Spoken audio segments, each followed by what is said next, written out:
Hi, everyone, and welcome back to the Real Stuff podcast. Today's conversation, as you are about to witness, is a vulnerable one. There are a lot of tears shed and a lot of things said that often don't get said out in public. Our guest today is an audience caller who happens to be a friend of mine in real life, and you might recognize her if you've watched my YouTube content or my social media content in the past, because her name's Elia, and she is a meal prep coach who I've worked with before, and we've actually collaborated in terms of our businesses in the past. So years ago, I posted on my social media that I was struggling when it came to meal prepping for my family, especially after having a baby.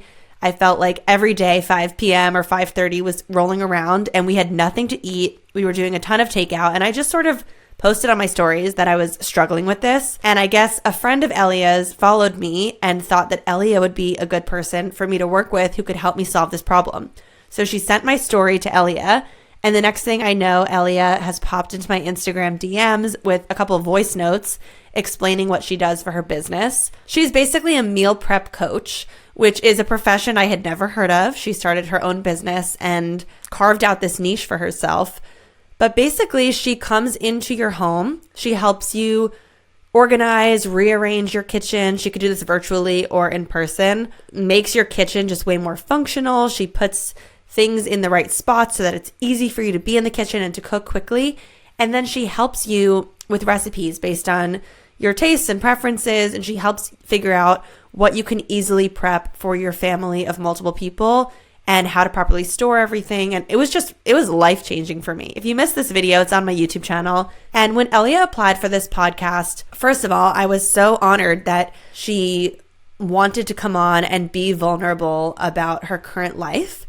She is 42 years old. She lives in New York City, and she is single, and she is very much looking for love. She wants to find someone to spend her life with. And as you're going to hear her talk about in today's conversation, she gets very emotional opening up about her past, present, and future, and her fears for the future with being alone. I think this conversation is so interesting because I'm sure we all know a person or many people who are single and want to be in a relationship, and yet these are the types of conversations that we probably don't have with them regularly because they could be really hard conversations to have. Maybe you're scared to ask them some of these questions because you don't want to make them feel bad or feel worse. And in today's conversation, a lot of tears were shed, a lot of raw vulnerabilities come to light, and there's also a lot of fun, lighthearted stories in here about life in New York City and the dating scene. Honestly, I just listened back to the cut as I was putting it together, and I felt like I was listening to an episode of Sex and the City at many times. She just has some really funny and relatable dating stories. And I'm sure as you're listening, you're going to find that there are some elements to Elia's personality and her persona that you can probably see yourself reflected in. She's just real, she's authentically herself, and I really appreciate that about her and always have. Remember that as you're listening to the podcast, if you're liking the types of conversations you're hearing, you're liking the line of questioning, and just overall you're liking being a voyeur into some of these taboo topic conversations, please consider going to either Apple Podcasts or Spotify and leaving the show a rating and a written review. I've been reading all of them. They mean the world to me. Our team at Cloud 10 is over the moon with how well the show is being received so far. Even if you just drop a YouTube comment, we would love to hear from you. All right, I'm excited for you to hear this conversation, so let's get into this episode with our audience caller, Elia. When I go on dates, people are like, oh, or why are you single? And all those questions. I think that growing up, I went to day school, private day school, and I feel like I was very sheltered in like the matureness area. And, when everyone was playing spin the bottle and all those games in like middle school, I wasn't doing that. I was just very prude, I guess. When I was, just graduated college, I was in grad school, I was babysitting, nannying, working, doing all the things, dating. And I was going on millions of dates, but I, looking back, don't think I was actually ready to be in a relationship at all. So I didn't have any relationships until 2012. So I would go from work to grad school till 10 o'clock, then go on a J date, literally so many nights. I had so many dates. This was on the time of online dating, not swiping. So I had a lot of success, and I always think about like if only those guys were if only I was dating all those dates like now, because like they were my age or older. I'm sure they're all married and have moved on. But like I think about them, I'm like they were such good people there, like such a good group of guys that I went out with, but I wasn't like ready, even though I thought in my head that I was like ready to get married. A lot of my friends got married at 25, so they've been married for like 10, 15 years now, and it's like I'm still here single in New York City. Okay, so you turned 42 this past year. Yeah. When you say that you kind of think about those dates now and you think they would have been a good match, what about that moment for you and what about that time period for you makes you say you weren't ready? Like, were they trying to move forward and you were cutting it short, or were you scared to get into something serious at that age? Yeah. So I think like, well, I know because I actually took like a course about like finding your love, like soul level love, and like with a therapist. And we talked about like, attachment styles and all that stuff, which I'm sure you know about. And I, now looking back, like in hindsight, think that for sure I have anxious attachment style. And I don't know if that's ever like healed itself yet, really, because I just haven't had a secure relationship. But back then, I think I was doing a lot of like immature things, like most of girls do, like, stalking, texting them, like, things that like normal, it's very normal for girls to do, like behind the scenes, And I think it just probably was a turnoff. And also, I think I myself, I know that people like judge me right from meeting me, that they might think, not that I'm a bitch, but like that I just have like a front, and it's very hard to like get inside deep with me. And I think that's something I'm working on, just to become a little bit more softer. But the guys that like I did date, like kind of saw through that on the first date, and I always say like it kind of takes like a special kind of person that I have to meet in order to give me that chance to be myself, to be like my silly, fun self, and not to have that front, like I have to feel comfortable. So if those guys were seeing past this front and you felt that connection on those dates, what about your insecure attachment style or anxious attachment style was causing the relationship to not progress? I always like texted them, and I always like wanted the final word, or like I would literally want you to tell me like you don't want to go out with me. Like, stop texting me, like those kinds of things where it's like, okay, it's done, I can move on. And obviously that's stupid because, we don't really need that. But now, I learned from that, like if the guy really wants to see me, like he'll make time to like reach out or make a plan so that he knows that I'm available during so-and-so time. That's kind of like what I learned, that like I just, not to be so immature is like the word I'm thinking of, but kind of not to be like annoying. I guess I was probably very annoying, I'm sure. Because like I thought I had connections with these people that I just went out with, and then like nothing ever happened. I remember there was one guy that I went on like 10 dates with, and this is like so classic me, but he was not tall, which I'm tall. So that's another kind of like problem that I have to get over. But ideally somebody taller would be great. But this guy was like my height. And I remember we went out on so many dates. He was such a nice guy. And I remember going to his apartment to pick him up in Midtown because he lived like in the 50s. And I walked into his apartment, and like, I just got like the ick. I was like, I don't like this guy. Like, I didn't really like him. What about his apartment made you say that? It was like, just like dirt. Like, it wasn't dirty, but it was like dark and like not decorated nice. And I just was like, I have this problem where I like, if it's something's like gross or like not clean, or like one time I went out with a guy his nails were dirty and he had something in his tooth.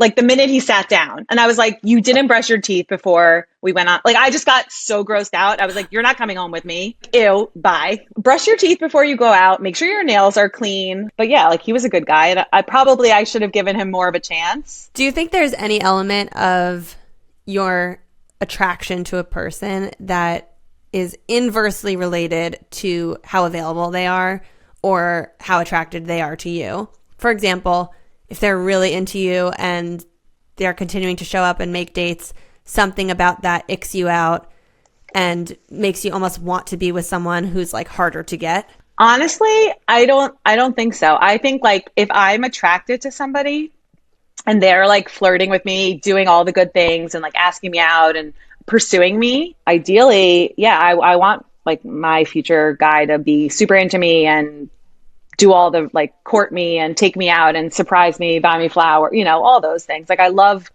gifts and I love, quality Acts of time, service. acts of service. Yeah. And I mean, myself, I love to give and take care of people.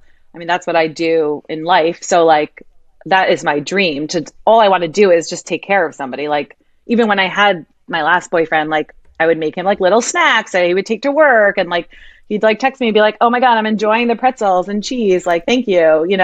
Like that makes me feel good, but it's just not always appreciated on the other side. At what point in your life did your brain start telling you time is ticking here, if at all? Society has always told me time is ticking. My mother has always told me the time is ticking, which is not a benefit, to be honest. Like I'm trying to live my life and just live so that naturally somebody might be there or see me or meet me. Maybe that turns into something. That's kind of how I'm living my life now. But back then, yeah, you get kind of fooled by like society and all the pressures of all your friends getting married. And I saw my brother, he also got married at 30, then got divorced. And like, that wasn't the right relationship for him. Like so many people get married just because. I literally would be divorced 10 times over if I was married, like in my 20s. There's no way that, because like I'm not the same person I was. So much has happened since then, family stuff, my own stuff, business stuff, like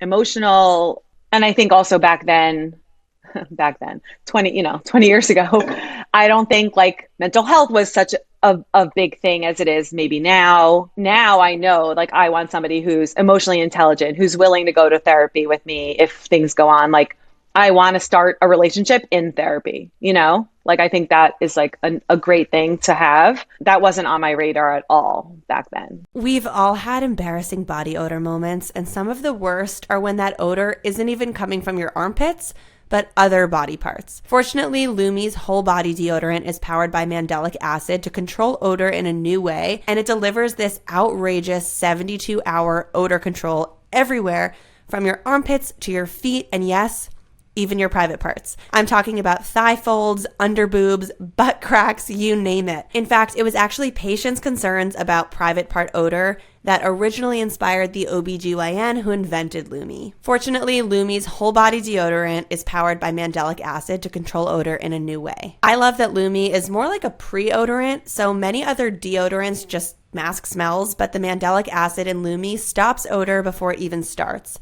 It's pH balanced for safe use below the belt, and it's paraben free. As a special offer for Real Stuff listeners, new customers can get $5 off a Lumi starter pack with the code REALSTUFF, one word, at LumiDeodorant.com. And Lumi's starter pack comes with a solid stick deodorant, a cream tube deodorant, and then 2 free products of your choice, plus free shipping. That equates to over 40% off your starter pack when you visit LumiDeodorant.com, and that's L-U-M-E, Lumi, and you use the code REALSTUFF. So back to the time is ticking. When was the first time that you heard that, either coming from inside of your own head, or the first time that your mom said it, or the first time you just generally felt it? It was kind of around when I was 30, or maybe I was 35. My mom said to me one day, she's like, I think it was when Kim Kardashian, around that time where she was like going to freeze her eggs. I don't know. This was like a while ago. I froze my eggs, but my mom said to me, like, I think you should freeze your eggs. And also I want you to know that like, if you want to marry whoever you want to marry, I just want you to get married. I want you to have kids. And I want you to like, to make sure that you like have that insurance like in place in case you want to have kids because you're getting older. And so that's kind of when it really like hit me like, okay, I'm definitely getting older, even though I feel like I'm 26 sometimes. Like I am 42, and obviously the time my biological clock is ticking. Thankfully, I was able to, freeze my eggs. So I don't feel so much pressure with that because I'm sort of getting into the mindset of like, I'm living my life. I have a good life. Do I want to have a baby by myself?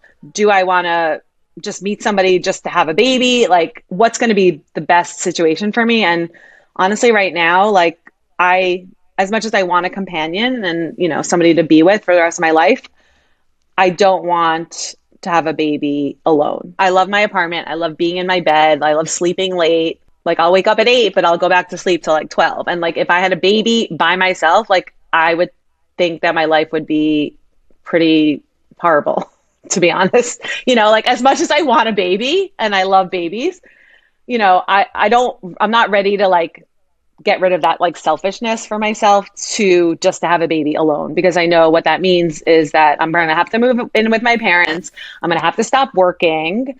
I won't have a life for at least 3 years. Like, that's not going to be fun. So, it's like a battle I talk to myself every day about. I want to go back quickly to your egg freezing. So was that came about because your mom suggested it, or was there any inner voice telling you should do that? No, I like had it was not on my radar, like any of my friends' radars at the time. Like I was one of the first people to like do it out of like my friend group. And I remember, my mom said it and I was like, okay. And she said she would like help me. So how much did that cost? I don't know, but I know it's like over $10,000 because my insurance at the time paid for it. From where you were working? I think I was, at that point, I might have been under my parents' insurance, but a lot of workplaces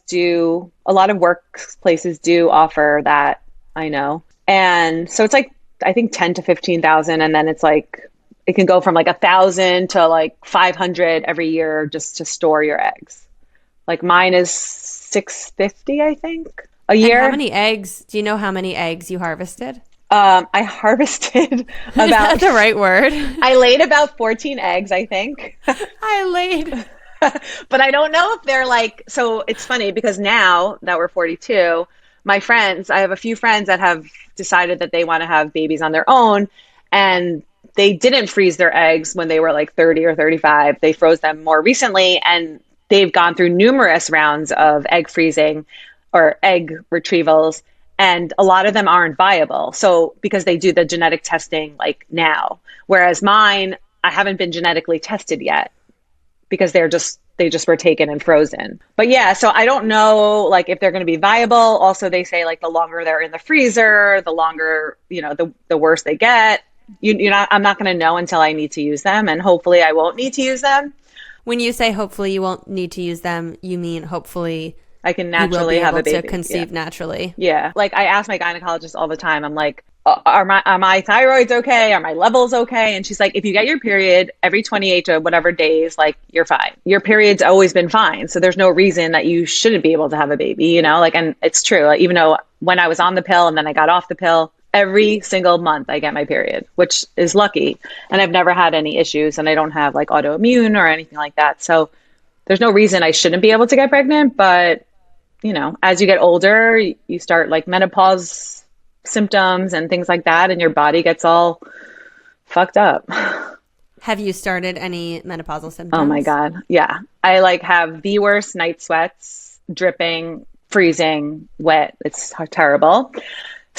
I've had like a few like random like bouts of nausea in the morning. Like, I don't know what morning sickness feels like, but I can imagine it's something. I never threw up, but like, I was like, this is a weird feeling. Like, it's like a weird nausea in your like chest. I actually sometimes experience that during my ovulation. Yeah, it happens. I tried to track it on my calendar. Sometimes it happens like, during ovulation. Sometimes it happens during my period. So it could all be like PMS symptoms. You just mentioned, I don't remember exactly how you phrased it, but you said the whole thought process of if you want to have a kid and how you want to have a kid and when is something that eats you up regularly. Yeah. Can you talk more about that? Yeah. I mean, all my friends like have kids. Some of them are like 13 already. And I have, one of my best friends getting married soon, and she's going to start to like she's already starting to try to have a baby. And I just, as much as I still have a lot of single friends, like, and I've made a lot of new friends in my adulthood, I obviously think about it like every day. I'm like, what do I want for myself? And, my mom's always like, you're going to regret not having a kid. Like, I know you want to have a kid. And as much as I want to have a kid, again, it's like, do I want to sacrifice my life right now to have a kid on my own when I know that I can't literally support myself and a kid by myself, And like, honestly, like I posted something on Instagram the other day. It was like 40, like you're still living your, like, are you living it up in your 40s? Like that's the time to live it up. And I'm like, I am kind of living it up. Like I started traveling, doing things and going on retreats and meeting new people. And I just feel like I'm actually living now. Whereas before I was kind of just like going through the motions of like, okay, college, okay, 20s, okay, 30s, you know, going out, doing the things like you're supposed to be doing. But like, was I really having fun? I mean, obviously I was having fun, but like, was I really living like life to its fullest? I don't think so. And I actually have this cool idea. I would love to hear, I don't know if I told you about this before, but like, I think that this could be a cool thing and I would do it. Like if you had a friend, a guy or a girl, you're both single and then you both want to have kids. You can't do it alone. You want to have like a partner in life, but maybe you're not like sexual or whatever. You can have a baby together and you co-parent. And it's like, you still have your single life because it's like, you know, it's like a divorced parent. Like you have him every other weekend and 3 days a week. And like, you kind of switch like same schedule, but you have equal parenting rights. You have obviously legal documents. Like, why isn't anyone doing that? You are onto something here. I think so, right? I absolutely love this idea. I actually think, I mean, even if it's a girl too, like even if it's that's like what I think. That was my immediate thought was two girls friends who are really close friends who both want to have a kid but are not yet in relationships, but they're open to being in relationships, and they, you know, choose if one of them's going to carry or they're just going to adopt, but they share a child together and they are both the moms that are not in a relationship with each other. They're just friends. This is brilliant. How cool would that be? Do you have any friends that you've discussed this with? People think I'm like, well, no, they actually think it's like a good idea, but you know, it has to be like the right person. You know, it has to be, obviously I would want somebody that has like more financial freedom, probably more than I do, you know, good family, obviously close family around to help. But I think like that's such a cool thing. Like, it's like, you still have your single life. You could still go on dates. You could still get married, you know, and then they can still do the same. And at least you get like what you want out of life. You know, you have that child or two children or whatever. Why can't we? But I don't know if that's like actually legal. Like, is it? I don't see why it's not legal because you don't have to be married to someone to have a child with them. I think that's another topic I wanted to dive into is there any aspect of you being single today that causes you stress given the financial aspect of supporting yourself alone? Or is that not a factor? Oh, yeah, it's totally a factor. I mean, I love when you shared all the salaries on your Instagram because I'm like, what am I doing? Like, people who are 25 are making so much more money than I'm making, and I'm here like busting my ass, you know. It sucks. Like, it's unfortunate. Are you comfortable talking about what you do for business and what your income is? Sure. So I used to be a preschool teacher, and like the most I made was like $80,000. I was a preschool special ed teacher. So I was like kind of freelancing or contracted to different, you know, students and getting paid that way. So like the more hours I worked, the more money I'd get paid. And that was great. But I could work like 40 hours a week and like running around the city. And that got tired. I got tired of that. And so then I basically, while I was doing that, I started my meal prep business. And I've basically over the last 7 years have flip-flopped. My meal prep business took over the salary of my school business, my teaching.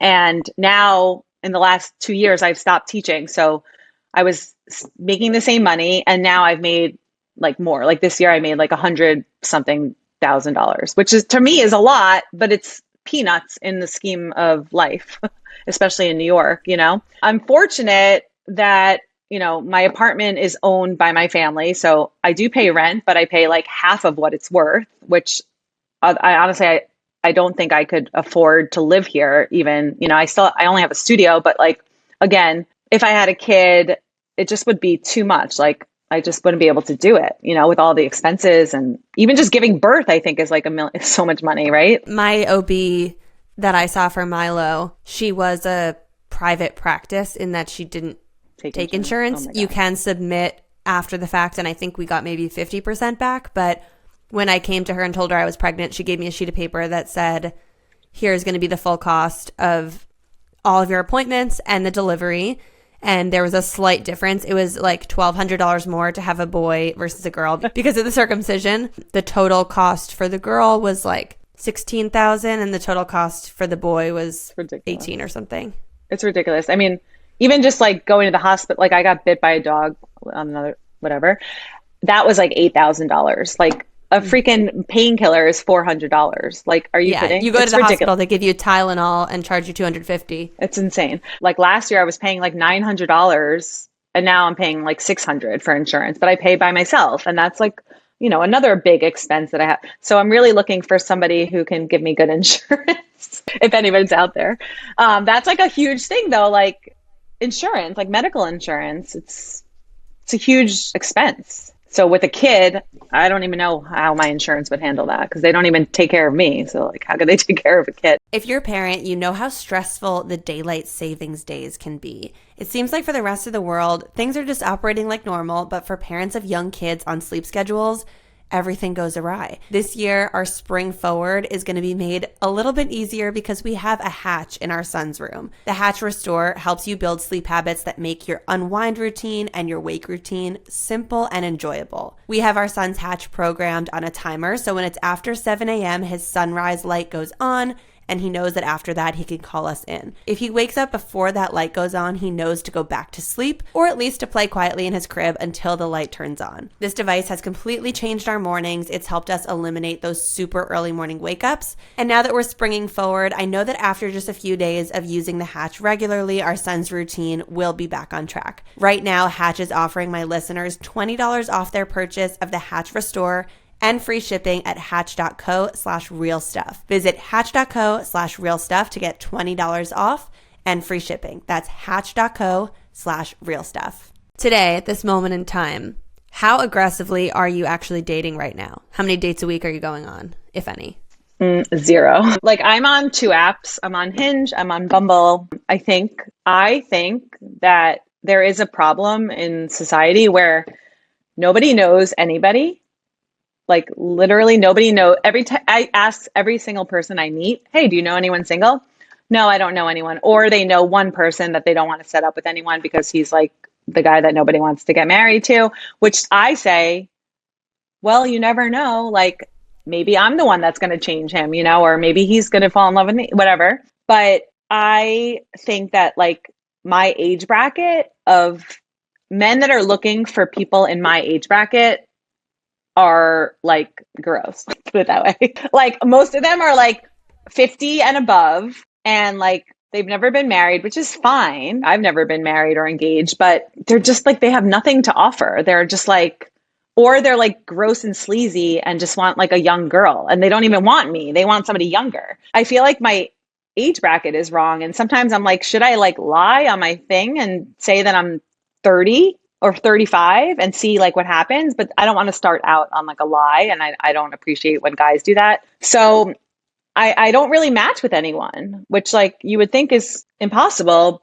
but because there's so many people on these dating apps, but literally I'll like swipe right on people and I never get matched. Like I have no one to talk to. So I can't even try to go on dates that way. And then, you know, being older, it's hard to like go out and like, first of all, the energy to go out. I have like super social anxiety, like not getting dressed, but like, it's like the whole thing. Like, am I going to go out? I have to put on makeup. I have to find an outfit to wear. I have to feel good. And then I have to come home, take off my makeup and like all those things. I'm like, I don't even want to go out. Like, I would really rather just sit home or I'll go out for dinner. But like, I'm not the kind of girl that like goes out with their friends and is like looking around for boys. Like I'm with my friends, you know? So unless somebody like comes up to us or we start talking to people, which has happened many times. Like I've had some great nights out with friends where, you know, it's like the best night because we like meet all these people. We're out till 4 a.m. We're talking, we're, you know, flirting, whatever, but like nothing ever happens.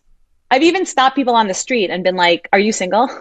And like literally this guy who's so cute. He had like the dog, lived in Nolita. I literally chased him down. I was like out for drinks with my friends and I was like, oh my God, that guy's so cute. I got to go see, like, I'm going to do it. And so I like get the balls to like get up, follow him down around the corner and I stop him and he's like, I was like, hi, are you single? And he's like, yes. Are you Jewish? And I was like, yes. And then I gave him my number I didn't text him from his phone, which people said I should have done, but whatever. That's probably better off because I would have texted him probably. So better off. And then I never heard from him. And then the next day I went to yoga class like downtown in Soho and I saw him again and I like bumped into him and I said hi. And then again, never heard from him.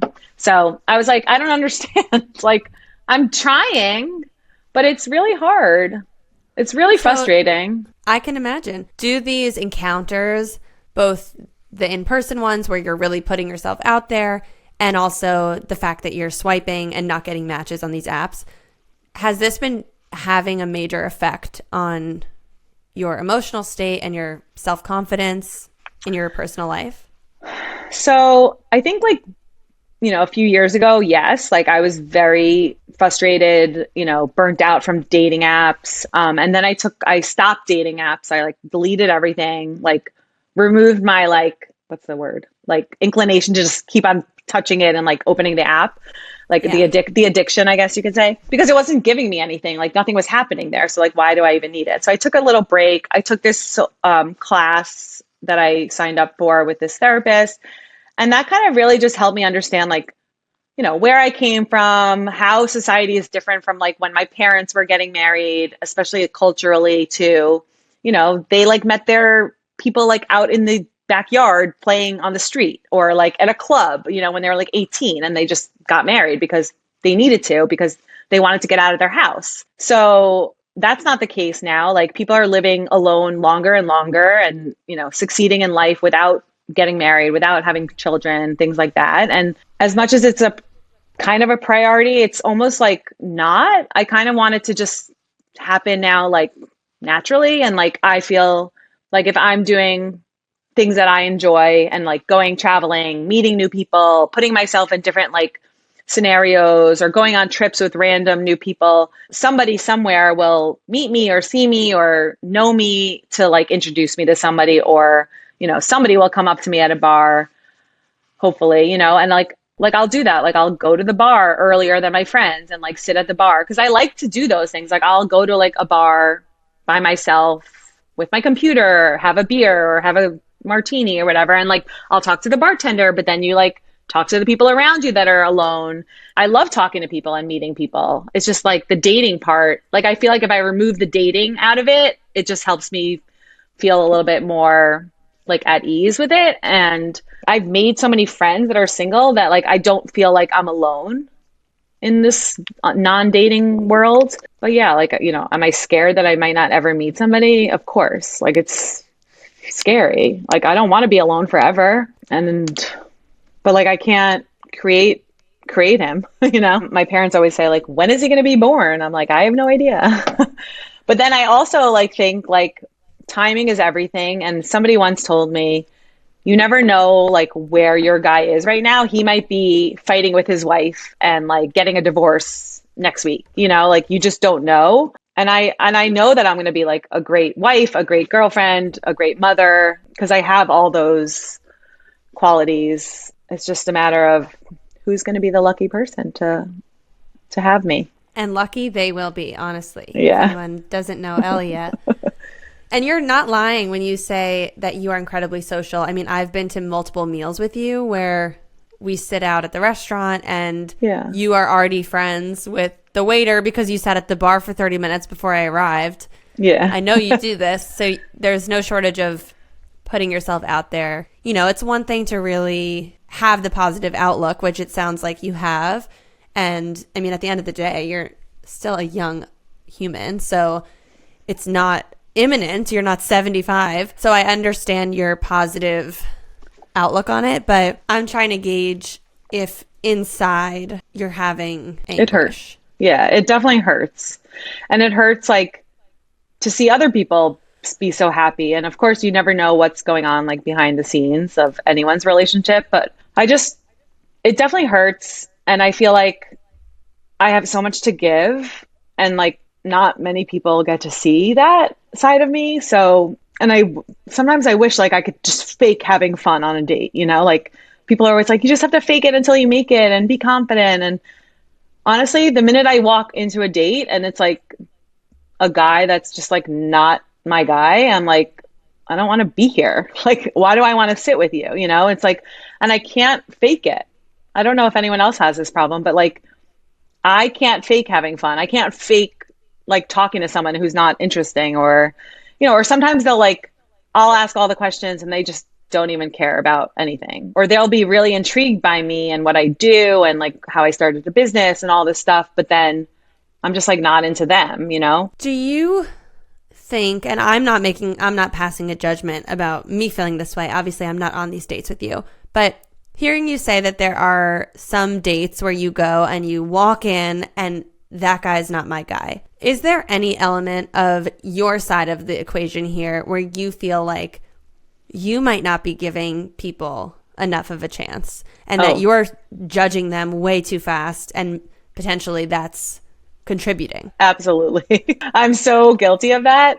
It's really hard though. Like, how do I don't know, like as much therapy as I've had and like learned about love and compatibility and things like that, I still am with the belief that like, I'm going to know when I meet that person. And like, if I don't feel it, cause like those two stories I told you about, the guy that was like the bad kisser and the guy that I like his apartment, like I didn't like him to begin with. Like I just was like kind of going with the flow. And it's like, well, do I want to be married to somebody who just is? Like, that's not what I want for a marriage. Like, I want to be like loved and I want to be taken care of and I want to feel that love and I want to give love too. And like, that's not necessarily something I like really grew up with, like that lovey-dovey parents.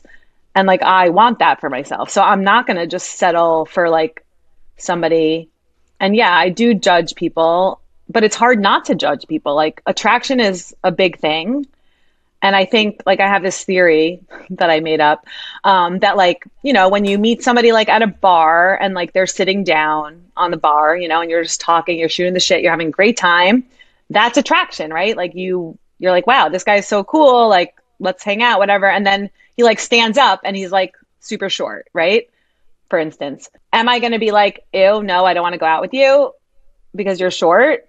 No, because I already met you in like a different context. And like that kind of goes over like the being short. But if somebody was like, okay, I have this really great guy, you know, he's maybe not that good looking, but he's really short, you know, he's 5'6", and I think he would be great.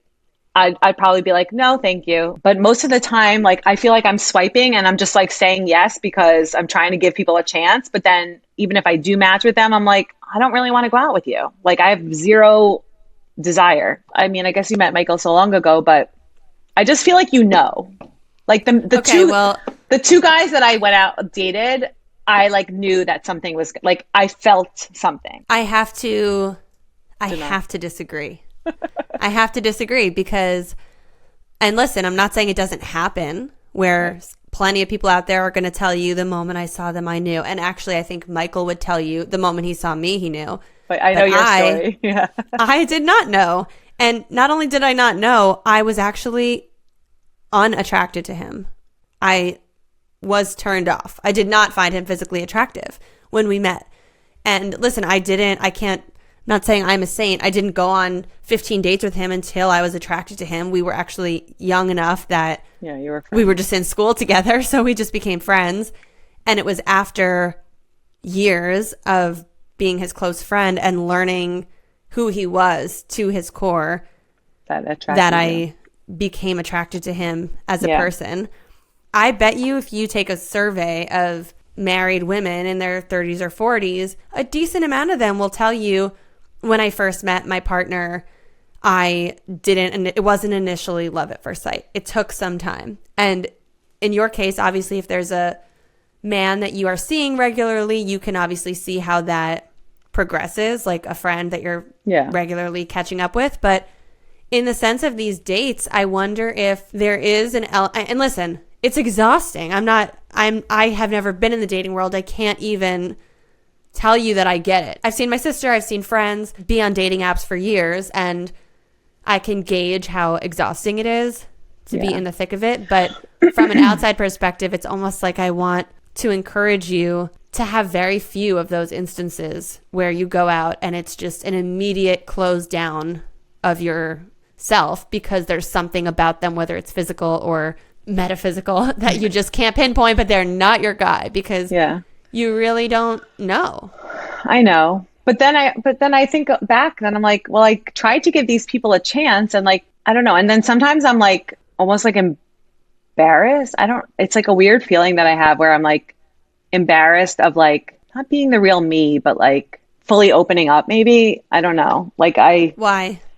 I don't know why. I just think it's something I'm trying to like break through. But again, I think it's kind of like a protection thing for me because I don't want to obviously get hurt. And also I think it takes like some time to get to like get into me, you know, like I think I definitely agree that like probably my face when I get to a date is like disappointing for people, you know, like it's like, and so they're like, oh, well, why am I even going to try? But I don't know. But then I think about the people that were on those dates and I'm like, they had nothing to like offer me. And like, we didn't have a conversation.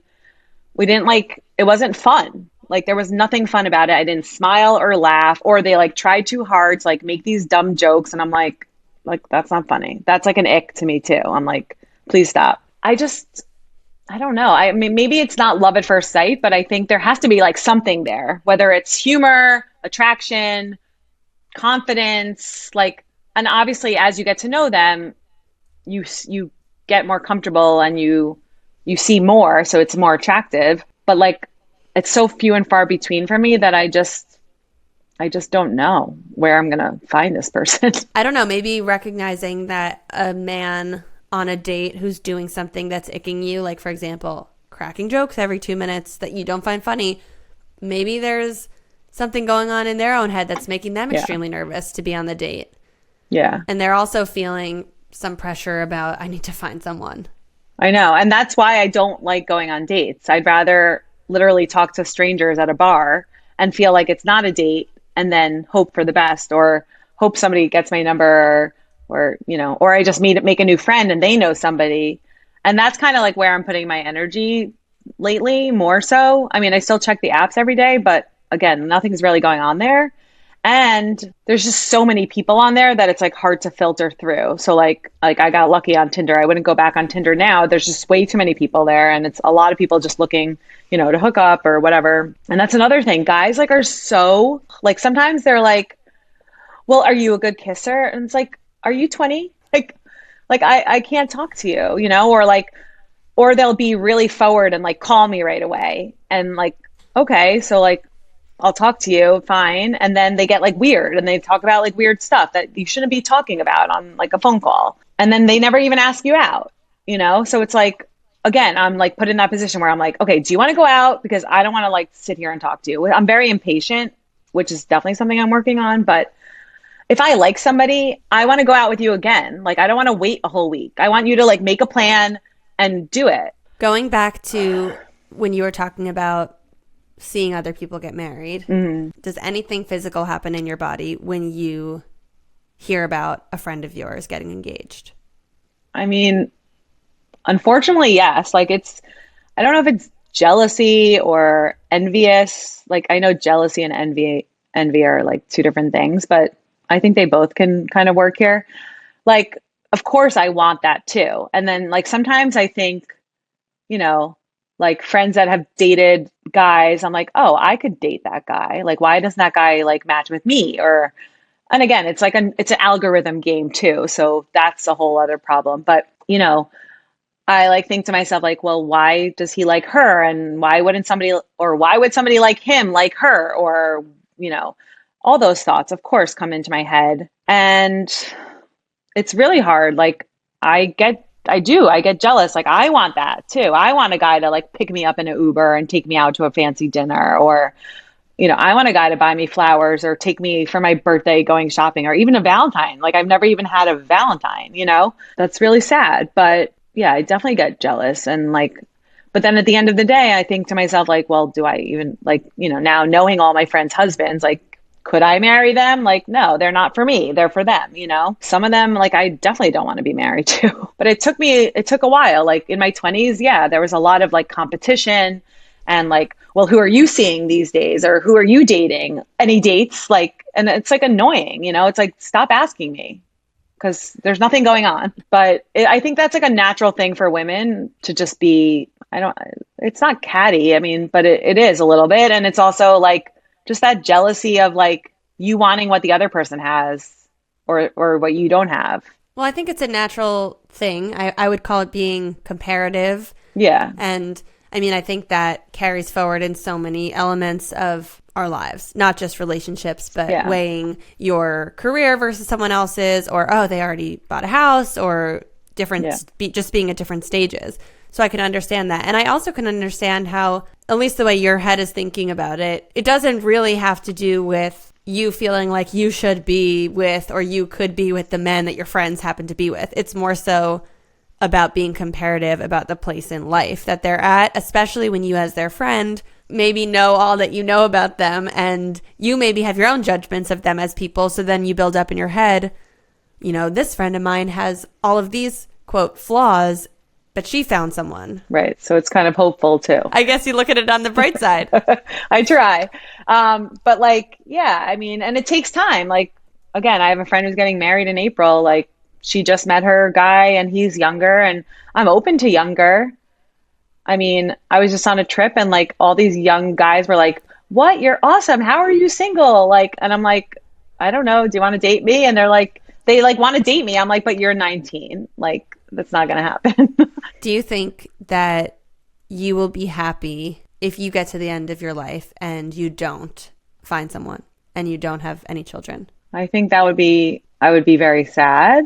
I really hope that doesn't happen, but it could. And then I have to think to myself, like, I'm just going to live my day, like my life every day, and try to make the best of it, because we don't know what's going to be, right? Like, we don't know the future. But yeah, like, I would really be sad. And I don't know, will I regret not having a child? Maybe. But then also I think about, like, you know, I have 2 older brothers who have kids, and maybe my sister might get married before me and she's younger and she might have kids, and like, who's going to take care of them if God forbid something happens to them? You know, it's like, it's not like we have like godparents like set up, but maybe I could be like someone's godparent, or, you know, I mean, there are so many situations that could happen, you know, hopefully they don't, but you never know. And like, I think God, the universe, like has a plan, and I'm just trying to do my part to like be positive as I can and hope that the plan will work for me too, you know? What about that thought brings tears? Because I don't want to be lonely. Like, I even see my grandma. I mean, she was obviously married, but it sucks to be old and lonely and alone. Like, again, I'd probably have to move in with my parents. Like, if all my friends that are single now get married, then I really, like, obviously I can make new friends, but I just can't think. I just have to not think that way. Like, I have to think positively, because if I'm like down in the dumps, then the universe is not going to give me, you know, what I want. I just don't want to be that old sad lady that's home alone and like going to theater by herself and like doing things only by herself because she has nobody. It's not to say that I couldn't meet somebody in my old age. Plenty of people do, but like, yeah, I want to have a husband. Like, I wrote one of my yoga retreats, we had to write like our 10-year plan, or like our 10-year, like, where are we in 10 years? And I wrote like, I'm in the Hamptons in a house, like my husband, all my friends are over with the kids, are running around in and out of the pool. Like, I'm making a beautiful barbecue. My husband's helping me. And like, I want that. Like, I want to go away on vacation with like all my friends and their kids, and have all the parents be like drinking and having fun, and all the kids just running around like a free for all. Like, that like really makes me happy. And like, I want that. And I think so badly. I deserve it. You do. Are you familiar with the Taylor Swift song Invisible String? No, not by name. Do you want to sing it for me? Well, you've got to listen to the lyrics. But okay. It was a song that really helped my sister after she went through a bad breakup a few years ago before she found her now husband. That was right around the time when the album came out, the Folklore album with the song Invisible String. And the song really helped her. It's basically the metaphor of the song is that even though you don't know it now, there's some sort of invisible gold thread right now that is tying you to another person that's going to be your person. And you could be across the world from them. You could, you know, have no connection in your real life now, but you are somehow tied through an invisible string to someone your person. And like life is just you moving along the journey of those strings pulling you closer and closer. And not that when you meet, you'll know right away, but ultimately we'll get together. If and when you get married one day, it's a nice visual that you guys were always out there and you were connected by this invisible string, but you were just waiting to succumb to the pull. Yeah, I like that. I also think that I do believe that there's more than one person that could be for you. So maybe there's multiple strings. You could have an octopus web of strings out there. And it's just whoever gets there first. It's like sperm swimming to an egg. You know what song I love though that makes me like, it makes me cry but also like happy and like what I want. It's like not an EDM song, but you know the song "You've Got to Show Me Love." That song, like I remember when I broke up with my ex, I would like listen to it on repeat, and I'm like, you know what? Fuck yeah! Like you need to show me that you love me, and you need to not only say it, you need to like do the things too. And it's really like, it helps me like, you know what? I deserve that. And yeah, I'll find him someday soon, hopefully. I absolutely believe you will. I want to thank you so much for coming on and opening up about this and being vulnerable and putting it out there. I genuinely feel, what's the word? I'm genuinely impressed, like in a really good way, that you haven't just lowered your standards, and I think you have an incredible outlook on this all, and the fact that you're staying positive, and the fact that you are doing, so well on your own, and you are a business owner, and you are having fun, and you do have friends, and you do go out. It's all a testament to who you are. I truly believe, like you said, the energy you're putting out there is what you're going to get back, and all you can do is keep showing up in the world as lovely Elia and trust that what's meant for you will come. Yeah, thank you so much. I really, it's not something I talk about openly, but it's a tough subject. And I think like if anyone's having trouble out there, obviously you're more than welcome to connect with me because I love connecting and meeting new girlfriends, even boyfriends to just go out with. Like I don't even have any guy friends. So like that would be fun. And I have lots of friends. So I hope that we'll connect at some point. So do I. You're the best. Thank you, Lucie. Thank you so much for tuning in to The Real Stuff. I'm Lucie Fink. Don't forget to follow the show on social media at The Real Stuff Pod. And if you're liking these episodes, please head over to Apple Podcasts and leave us a written review. It helps the show so much. And if you're feeling called to come on the show, visit luciefink.com/apply and tell us your story. We'll see you next week for another intimate conversation on The Real Stuff.